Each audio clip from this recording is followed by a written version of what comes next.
viewers, we are back, this time talking about the future of Black Panther in the MCU. I'm here with Vega. What's going on, True Relievers? And let's not forget the last time we left the Black Panther, he was in the mid-credit scene of Civil War, and he was putting Bucky back in cryostasis, and Cap was there sitting with him. So, where does Black Panther go from there? How much time has passed between Civil War and the 2018 release of Black Panther? What do you think, Vega? Are they going to do it in real time the way they did Iron Man 3 following the Avengers, being 1 year apart? Or does this movie have to take place directly after, if not simultaneously, with Spider-Man Homecoming?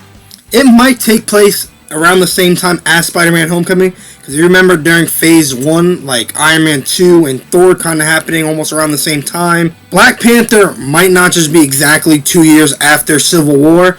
It might be during Spider-Man, and we have different things going around the world, which might lead up to Infinity War. Yeah, I believe that Spider-Man's not even going to take place in real time after Captain America Civil War, so I have to believe that Black Panther cannot either, because here's the thing, we got Black Panther's origin in Captain America Civil War. We got the death of T'Chaka. We got T'Challa finally donning the Black Panther suit and cowl. Like, his standalone movie has to take place directly after. You know, I mean, I don't even know how much time has passed from the mid-credit scene to the end of Captain America Civil War, but I have to believe it's not a whole lot of time. It won't be years, because by that time, T'Challa will have had a lot of time to get comfortable and get into the swing of things of being the ruler of an isolated country such as Wakanda, a country that's more technologically advanced than any other country in the world. We have to see those struggles in this film, and I think that's exactly what this movie has to be about.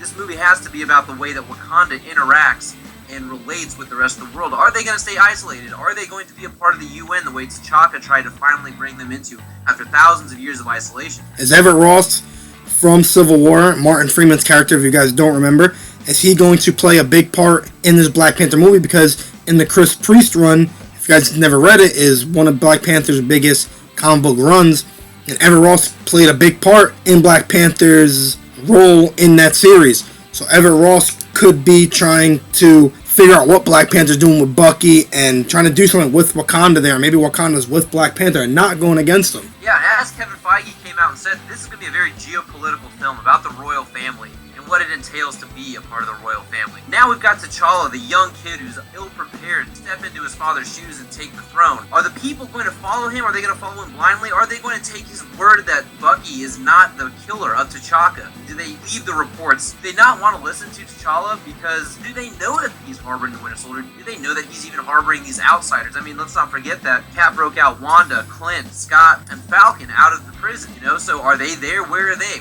In the comic books, in the cartoons, things like that, Wakanda was always a very isolated country. They didn't welcome outsiders. And here it is, T'Challa, one of his first acts as king, brings in these white outsiders. Do they know about it? Do they agree with it? You know, what kind of confrontation are we going to be seeing in this film? And also, what about Wakanda doesn't accept him as king? Maybe they don't want him as king, because he's never pronounced king yet. We don't know if it goes back to Wakanda if they're going to make him the rightful king. That's the obvious answer that he's going to, and it's the most logical. Right, I mean, it's his birthright. But maybe it's his sister. Maybe his sister gets the reign and something goes on from there. But I believe he's going to be king, and Wakanda is not going to like the way he's running Wakanda after the way their rightful king T'Chaka was. And Black Panther's going to have a lot of problems going on with that. Like Fudge said with the Winter Soldier. Right, and I think actually it might be a smart idea to make Shuri, T'Challa's sister, one of the main protagonists of this film. Maybe she feels he is unfit to rule. He did not execute Bucky the way that I'm sure their law would dictate is, you know, recompense for the killing of their king. So maybe what she thinks the right thing to do is for T'Challa to step aside and let her take her place as rightful ruler of Wakanda, because he didn't execute justice the way he should have. But I also think that one of the things that they should have done in Civil War was actually kill off Shuri instead of T'Chaka, because I wanted to get Black Panther's origin in his own solo movie. But now I guess that they've got that out of the way, they can really hit the ground running. That would be a pretty cool idea if he was battling his sister, because you really don't see that. Maybe she wants to be the Black Panther. She does don the Black Panther costume in the comics, so maybe she feels like she should be Black Panther. She should take on the rightful reign from her father and not T'Challa. Also, where's Claw in this movie? He's obviously Black Panther's biggest villain. He was in the Age of Ultron. His most well-known villain, sure, but he has not been announced as part of the cast for Black Panther. Maybe he's hiding around, making these people of Wakanda believe that Black Panther isn't the right fit for them. And maybe Claw's just working behind the scenes. So it's interesting to see where Andy Serkis is going to be in this movie. Almost like the way Zemo, a Zemo capacity from Captain America Civil War. You know, it's also very possible that Marvel just kind of leaves that end loose. We never know. That's not really their style, but again, we've seen it happen with guys like Abomination. So how big of a presence is Captain America going to have in this film? I mean, you know, it has to be a Black Panther movie first and foremost, but you can't ignore that Captain America and his team of Avengers are there. They're seeking refuge in Wakanda. That has to play into the story. Where are they? Is Cap going to be in this film? Are we going to get mentions of Cap? Is Winter Soldier going to be broken out of his sleeping state? Captain America doesn't have a shield anymore, so the only place that he can get a shield is from Wakanda, and obviously it's the most advanced technological country in the Marvel Universe, so he's going to have to go back there and get his shield, get a new shield. I mean, also, what kind of shield is Cap going to have? Is he going to have the traditional round shield? If so, it's not going to have the red, white, and blue and the star on it. So what is it going to have? Is it going to have the more triangular shape that he had from Captain America 1? I think that you have to have Captain America in this movie, and how big of a capacity, I do not know, but I think that the presence of outsiders in Wakanda has to play into film. And again, I think this is a perfect chance to bring in Shuri, put her and T'Challa at odds. Yeah, which would be a very, very different take on it, and be a very cool take, which I'm interested to see how Ryan Coogler is going to do this. Also, what is the tone of this movie gonna be? We know, like Kevin Feige said, like Fudge said before, we know this film's gonna be very geopolitical, 90% in Wakanda. Like he said, they don't want outsiders coming in, so Black Panther bringing in outsiders, Wakanda's not gonna be happy about that. You know, this is gonna be the only other movie other than Spider-Man Homecoming that's carrying the torch from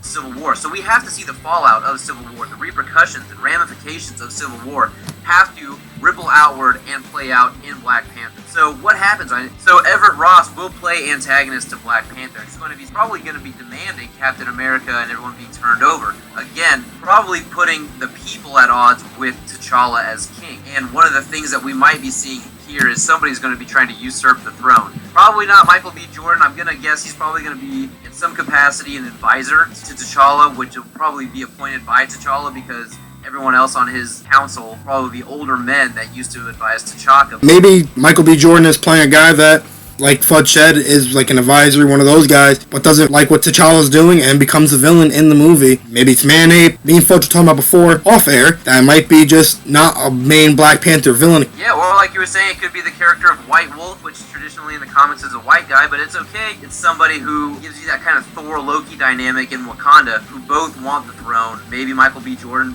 plays the antagonist, wants to usurp the throne. Same way we talked about with Shuri. Maybe he sees T'Challa being unfit for the throne. And I think that's going to be a trope we see be very prominent throughout this film, is that everyone does not see T'Challa as being worthy of the throne. Or maybe, as we were talking again before off air, that one of T'Chaka's last actions as King of Wakanda was to join the UN. And maybe the people will not agree with T'Challa wanting to rescind from the UN. If he goes away from what T'Chaka was doing, Wakanda's going to start looking at him and start questioning him a lot in Wakanda, and then once they find out that Bucky's there, it's just all hell's going to break loose, and they're really going to start going away from him. Yeah, and I think we may actually see some form of a civil war break out in the Black Panther. I mean, you're going to have the loyal followers of the throne, and you're going to have the people who think this guy's not right, we need a new leader. And you know what I think we're also going to see? I think we're going to see T'Chaka come back in the sense that we're going to see some flashbacks. We're going to see T'Challa as a young kid, memories with T'Chaka. Again, I think the main conflict in this film is going to be the way that Wakanda fits in and interacts with the rest of the world. And does that line up with the Wakandan people's pride and legacy? Yeah, and you know Black Panther is going to carry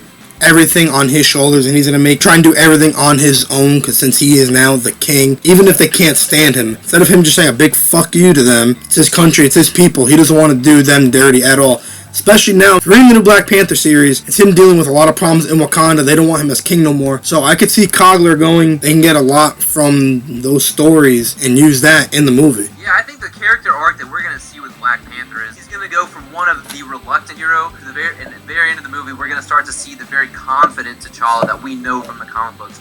Very regal king. And that's another thing that they're going to have to put on display too, is intelligence. I mean, T'Challa in the comic books is one of the top 10 most intelligent characters in all of Marvel. We're going to have to see that play out. We didn't really get too much of a taste of Civil War. So that's another thing that they're definitely going to have to hit on. But by the end of the film, we are going to see the very regal, wise king start to develop T'Challa that we know and love. Exactly. What we got a lot in Civil War was him, more of his fighting style. So I'm really excited to see his smarts, him use his brains. I think the team that they have behind this film with Ryan Coogler. I mean, if you look at this guy's directing stats, this guy, I mean, he's just shot out like a cannonball. Look at Fruitvale Station, Creed. Very similar in tone, very underdog type films. And I think that's what we're going to see translate to Black Panther. And we're also seeing Ryan Coogler partially penning this script. And I think we're going to see this movie take a very different tone than the rest of the MCU. The way we saw Guardians of the Galaxy and The Winter Soldier, completely different films from the Phase 1. I think that Ryan Coogler, he's going to be given a lot more creative freedom on this film to really give it a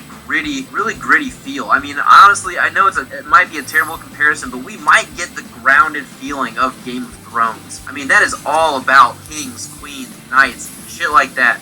And that's exactly what you have to do to handle this right. I don't think we're going to get a little pop fairy tale Black Panther film. I think we're going to get a hard-hitting film because Ryan Coogler, and that's what we're going to get. I'm very excited to see his vision for Black Panther. And that's what I can't wait for. We both like Ryan Coogler a lot. He made Fruitvale Station and Creed. He's very into his own craft. He likes to be hands-on with it, which I'm perfectly fine with. Obviously, and he brought in his best friend, Michael B. Jordan. Yeah, and it's no surprise to anybody. He brought in Michael B. Jordan, which, if you guys know me, if you guys listening, I love Michael B. Jordan. I think he's one hell of an actor. A lot of people don't like him because of his attitude, but fuck off. I hope he has a big role in the MCU. I do too, just so he says, fuck you, man, or shit, I ain't coming back. Let's get away from MCU's gonna treat him right. Exactly, and you know when him and Coogler get together, they produce gold, so... They really do, and I'll tell you what, man, Creed and Fruitvale Station had some incredible emotional moments. And that's the thing, that's what Black Panther's gonna need. It's gonna need a lot of heartfelt moments, a lot of emotional, strong moments where you're sitting there gripping on your seat. What is T'Challa gonna do now? You know what I mean? What's his next step? Yeah, because amongst all the turmoil, whatever's happening with the Wakanda, you have to remember this movie is still about T'Challa. Just lost his father, who's supposed to lead him at a very young age, and most likely those people aren't gonna want him there. That's gonna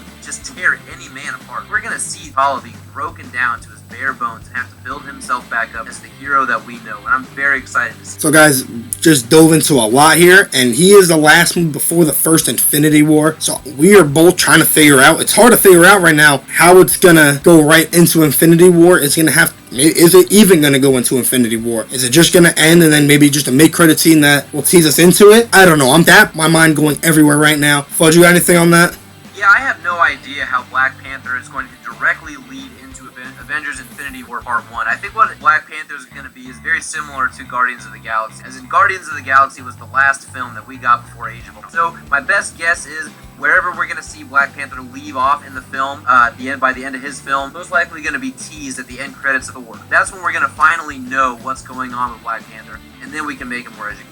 Absolutely, and I just can't wait to see how Wakanda's going to look, especially at the end of Cap Civil War and the after credit, the big Panther statue, and I just can't wait to see how Coogler and the MCU is going to make Wakanda feel so real. I want Wakanda to look like a high-tech version of the jungle. I completely agree. But Fudge, take us out, my man. I think we nailed everything on the head. Yeah, guys, if you stuck with us this long, we both really want to thank you for listening. Tell us what you guys think in the comments below.